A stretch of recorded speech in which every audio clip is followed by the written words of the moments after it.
So if you're just waking up in a stunning development, Democratic Socialist Zohran Mamdani declares victory as the Democratic nominee for New York City mayor. Disgraced ex-governor Cuomo calling him to concede without ruling out an independent ticket run in November. Watch. I will be your Democratic nominee for the mayor of New York City. And it's where the mayor will use their power to reject Donald Trump's fascism. Tonight was not our night. Tonight was Assemblyman Mamdani's night. I called him, I congratulated him. So, joining us now is New York City Mayor Eric Adams, who is running, even though he got elected as a Democrat, he's running for re-election as an independent. For your first response to that stunning news, Governor Cuomo is not going to be Mayor Cuomo. Well, first, it's not stunning to me, and I was very clear. And I'm still a Democrat. I'm running on an independent line, which the policy in the law allows me to do. You had one candidate that was running away from his record. You had another candidate with no record, and you have Eric Adams with a record. I delivered for the city, and we're not going backwards. We're not going into a place where we want to defund the police, don't invest in jobs, where we believe we can make broken promises that we can't deliver. I delivered on every promise I gave to Mr. Mayor, it's not just defund the police, this candidate, Democratic Socialist. He wants to freeze the rent. He wants city-run grocery stores, social workers to replace the police because that's going to help. He wants $60 billion of debt fund for affordable housing. He wants free buses, no cost for childcare, baby baskets for newborn, and a $30 minimum wage. How can someone vote for this? He's a snake oil salesman. Mm-hmm. He will say and do anything to get elected. Think about this for a moment. He wants to raise 1%. He wants to raise tax on 1% of New Yorkers' high-income earners. As the mayor, you don't have the authority to do that. You know who has the authority to do that? An assemblyman, which he is. He wants to do free buses. He could have done it at assemblyman. He doesn't understand the power of government and how you must making sure you improve your economy, raise the standard of living, and this is what we've done in the city. And I'm looking forward to being on the campaign trail and showing New Yorkers we can't go backwards. And New Yorkers never surrender or quit. I'm never going to quit for the city that I love. That is so interesting. You're in the position, so you know you don't have the authority to do that. Yet he's running on all these promises he's not going to be able to fulfill. And New Yorkers are buying it. Now, Cuomo did say he hasn't ruled out whether or not he's going to run as an independent, which means he would be on your ticket. He would run against you. How would that affect your race in the field? I've said this over and over again. People know me by saying three things: stay focused, no distractions, and grind. That's what everyday New Yorkers do. I'm a working class mayor. I'm probably the first working class union card carrying mayor in the history of this city. You know, Andrew, at this time, should realize that the time has moved on. He just did not bring the energy of wanting to be mayor. And New Yorkers, they have this smell test. They know, do you want the job? You can't come out on weekends, go to a black church, go eat fried chicken, and all of a sudden saying that I have the black vote, I have the working class people vote. It's just not the reality. People know if you want the job. He didn't want the job. What has your phone been like since Mamdani won, who's a BDS guy? He is anti-Semitic. He's anti-Israel. He's going to arrest Prime Minister Netanyahu if he comes to city. So now, all of a sudden, Eric Adams, you might be the only thing to stop, along with Curtis Sliwa, him from becoming the next mayor. What has it been like since the results have basically been all but official? Of a lot of communications.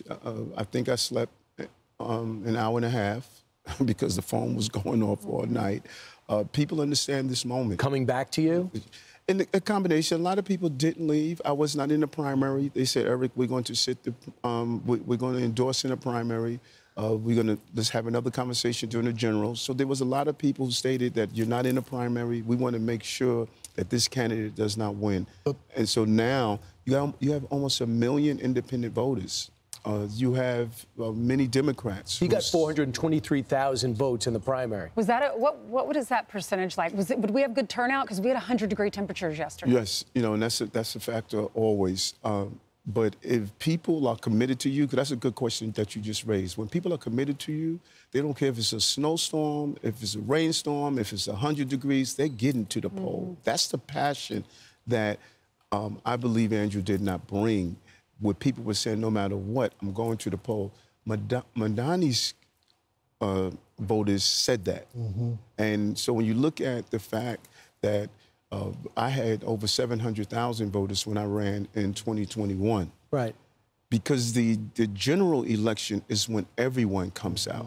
We have almost 1 million independent voters in this city. Mr. Mayor, it has to worry you that your party chose this radical.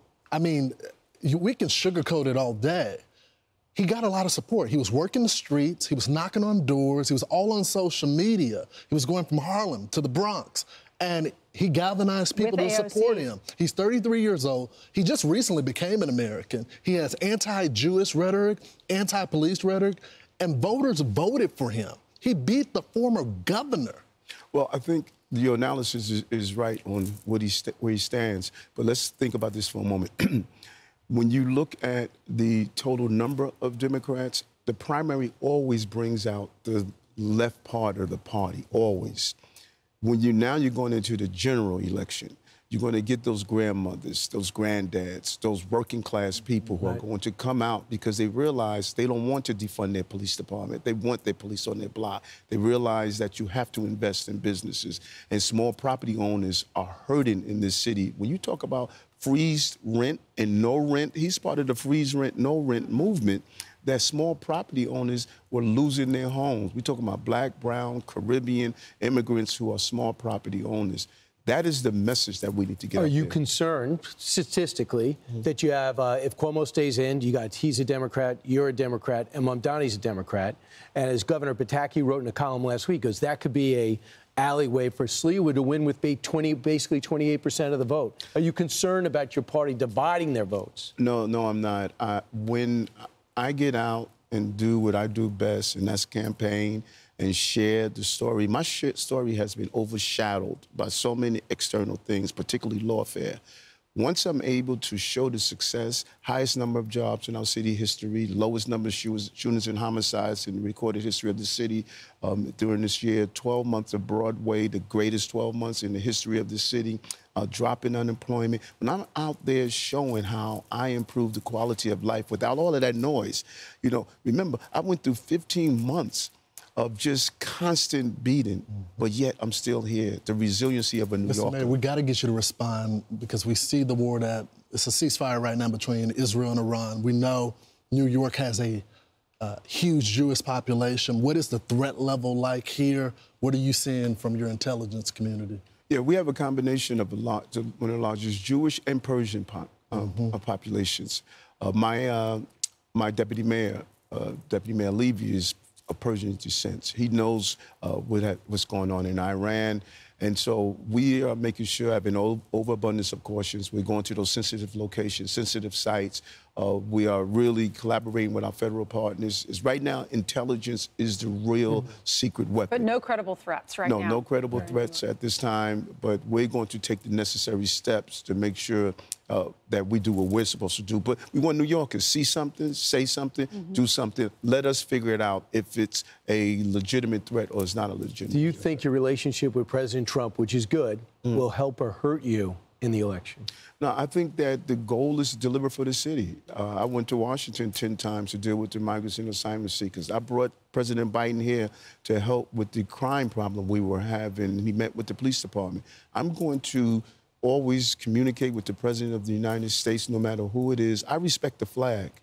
And when you desecrate the flag, you're desecrated people like my uncle, 19-year-old that died in Vietnam. I believe in the flag of the United States of America. And if President Trump is the president, I'm going to communicate with him to deliver for the people of the city of New York. All right, Mayor Adams, game on. Thank you so much. It's going to be a sprint to November. Hope to see you again soon. And he also wants corporate tax to be 11%. It's going to drive people out of the city, companies out of the city. You're getting them fired up. Wow. It's crazy. It's just jarring. I'm Steve Doocy. I'm Brian Kilmeade. And I'm Ainsley Earhart. And click here to subscribe to the Fox News YouTube page to catch our hottest interviews and most compelling analysis.